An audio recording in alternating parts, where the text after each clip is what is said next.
Daily exams knowledge channel में आपका स्वागत है।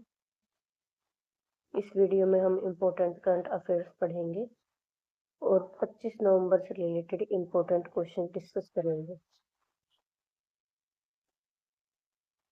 The central government is plan to bring which cities under Article 240 through the 131st Amendment?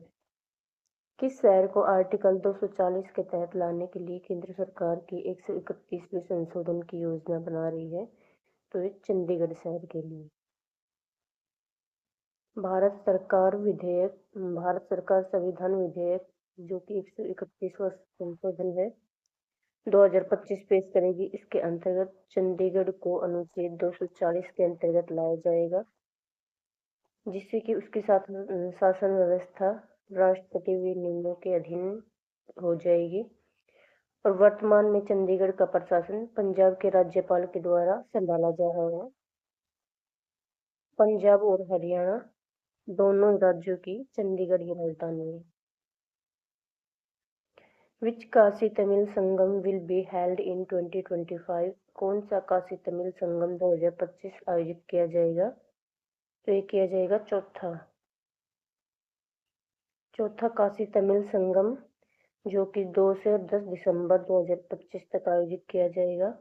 ये एक भारत श्रेष्ठ भारत के तहत तमिलनाडु और काशी के प्राचीन संबंधों का उत्सव मनाया जाएगा। इसकी थीम है लर्न तमिल, तमिल करिकुलम।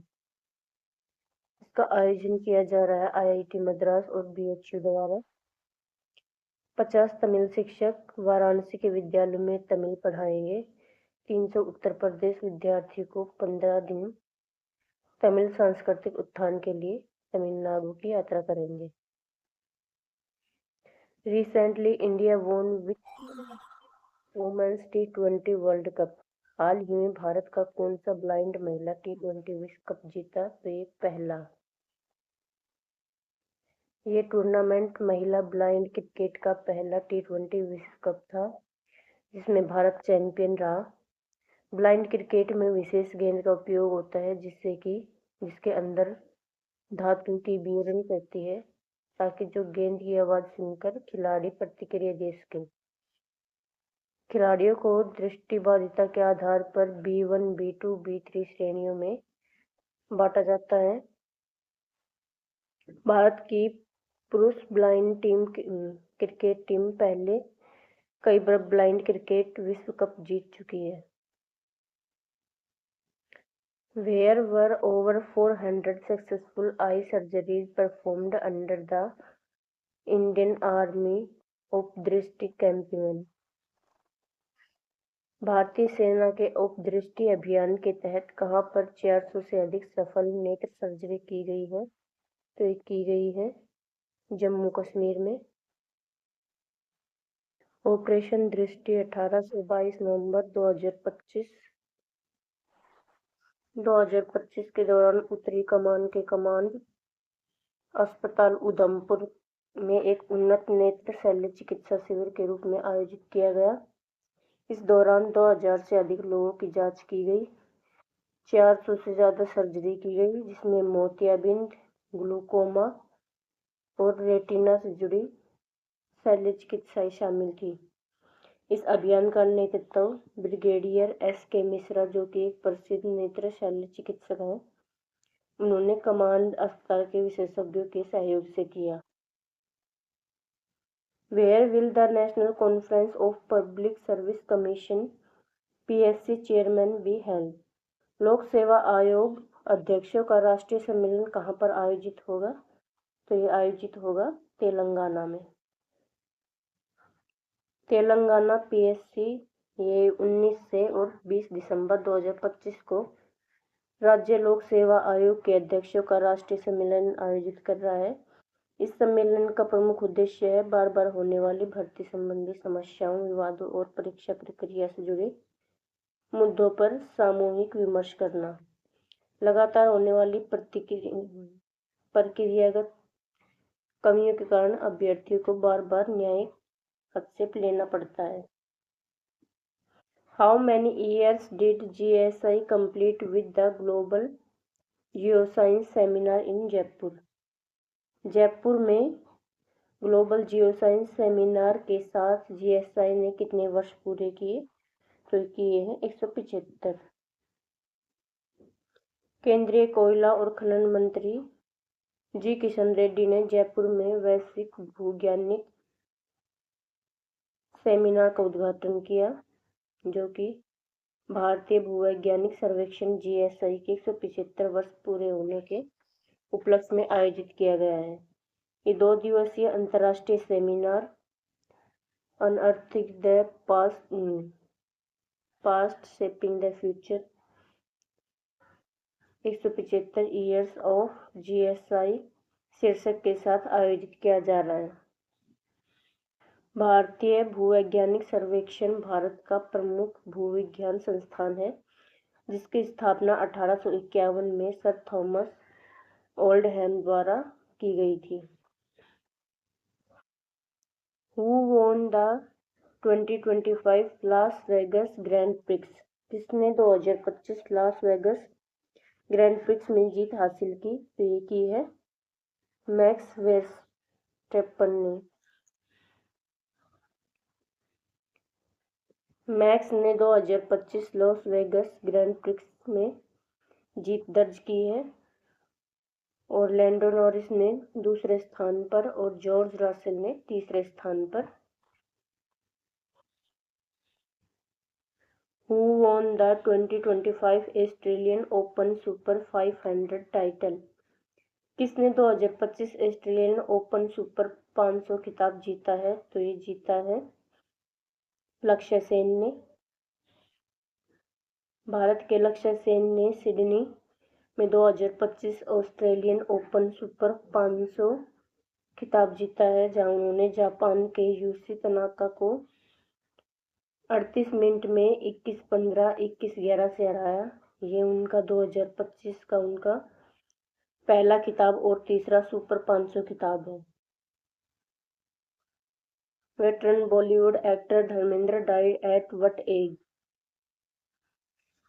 दिग्गज बॉलीवुड अभिनेता धर्मेंद्र का कितने वर्ष की आयु में निधन हो गया? तो ये हुआ है 89 वर्ष की आयु में। धर्मेंद्र, जिन्हें प्यार से बॉलीवुड के ईमान के रूप में जाना जाता है, उनका मुंबई में निधन हो गया। उन्होंने 1960 में फिल्म दिल भी तेरा हम भी तेरा से अपना डेब्यू किया। उन्हें 2012 में पद्म भूषण और कई फिल्म फेयर नामांकन और पुरस्कार मिले। उनकी अंतिम ऑन स्क्रीन उपस्थिति फिल्म 21 में होगी, जो कि 25 दिसंबर 2025 को रिलीज होगी।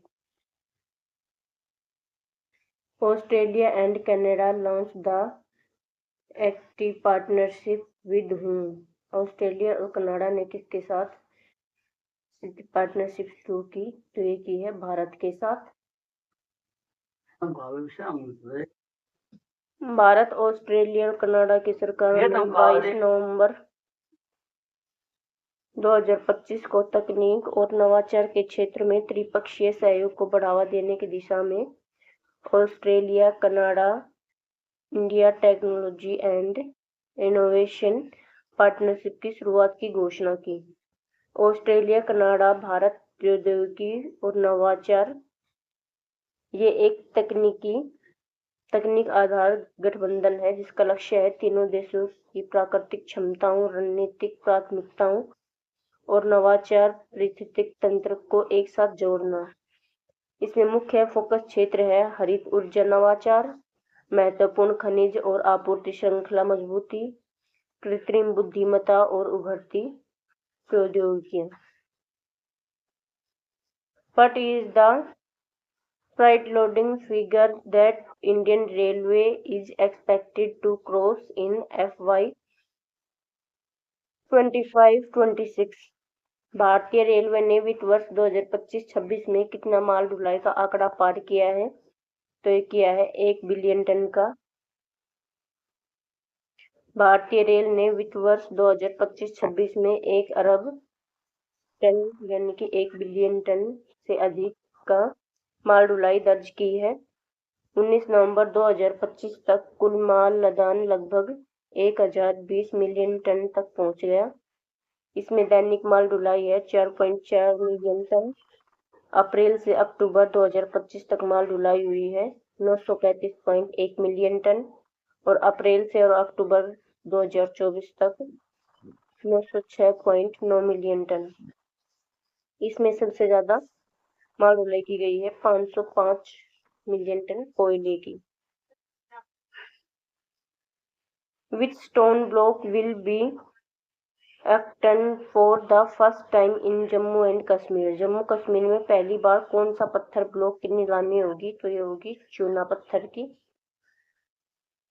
जम्मू और कश्मीर में पहली बार चूना पत्थर ब्लॉक की नीलामी होगी 24 नवंबर 2025।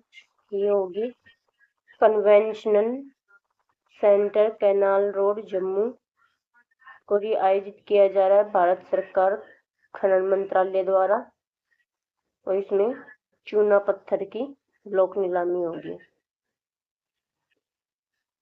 रिसेंटली व्हेन वाज लचित दिवस 2025 सेलिब्रेटेड? हाल ही में लचित दिवस 2025 कब मनाया गया? तो ये मनाया गया है 24 नवंबर को। लचित दिवस 24 नवंबर को असम और पूरे भारत में महान अहोम सेनापति लचित बड़फुकन के अदम्य साहस और नेतृत्व को श्रद्धांजलि देने के लिए मनाया जाता है। लचित बोरफुकन ने 1671 में सरायघाट के युद्ध में मुगल विस्तार को रोककर असम की स्वाधीनता की रक्षा की थी। इसी उपलक्ष्य में ये लचित दिवस मनाया जाता है। ये नवंबर मंथ में कुछ इम्पोर्टेंट डेज हैं। 1 नवंबर को विश्व शाकाहारी दिवस। हरियाणा, कर्नाटक, केरल, छत्तीसगढ़ और मध्य प्रदेश प्रदेश का स्थापना दिवस। 3 नवंबर को विश्व जेलीफिश दिवस। 5 नवंबर को विश्व सुनामी जागरूकता दिवस। 5 नवंबर को गुरु नानक देव की जयंती। 6 नवंबर को युद्ध और सशस्त्र संघर्ष में पर्यावरण के शोषण को रोकने के लिए अंतर्राष्ट्रीय दिवस। 7 नवंबर को राष्ट्रीय कैंसर जागरूकता दिवस। 8 नवंबर को विश्व रेडियोग्राफी दिवस। 9 नवंबर को राष्ट्रीय कानून सेवा दिवस और 9 नवंबर को ये उत्तराखंड स्थापना दिवस। 10 नवंबर को राष्ट्र शांति और विकास के लिए विज्ञान दिवस। 11 नवंबर को राष्ट्रीय शिक्षा दिवस। 12 नवंबर को विश्व निमोनिया दिवस। 13 नवंबर को विश्व दयालुता दिवस। 14 नवंबर को बाल दिवस। 14 नवंबर को विश्व मधुमेह दिवस। 15 नवंबर को बिरसा मुंडा जयंती। 16 नवंबर को राष्ट्रीय प्रेस दिवस जो कि भारत का है और 17 नवंबर को अंतर्राष्ट्रीय छात्र दिवस।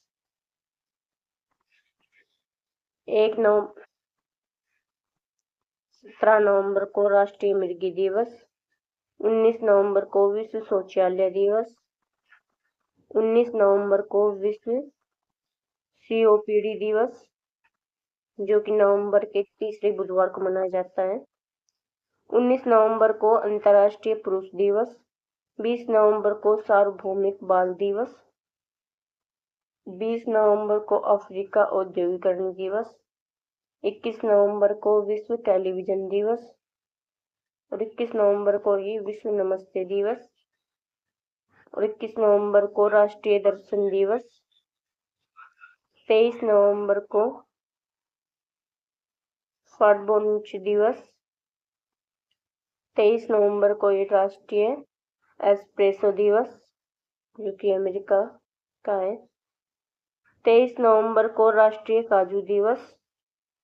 24 नवंबर को लचित दिवस जो कि असम में मनाया जाता है और 24 नवंबर को गुरु तेग बहादुर जी की शहीदी दिवस है और 25 नवंबर को महिलाओं के विरुद्ध हिंसा उन्मूलन के लिए अंतर्राष्ट्रीय दिवस।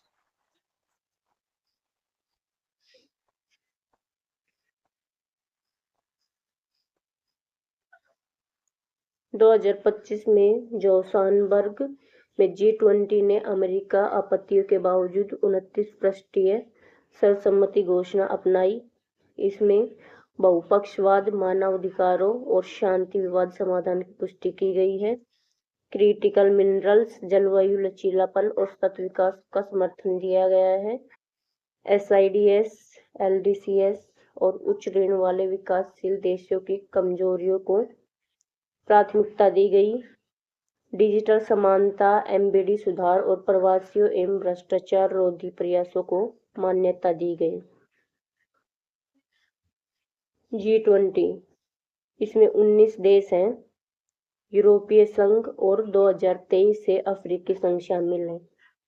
ये विश्व GDP का 85%, वैश्विक व्यापार का 75% और दुनिया की 2/3 जनसंख्या का प्रतिनिधित्व करता है। 1999 में आर्थिक नीतियों के समन्वय के लिए स्थापित किया गया था।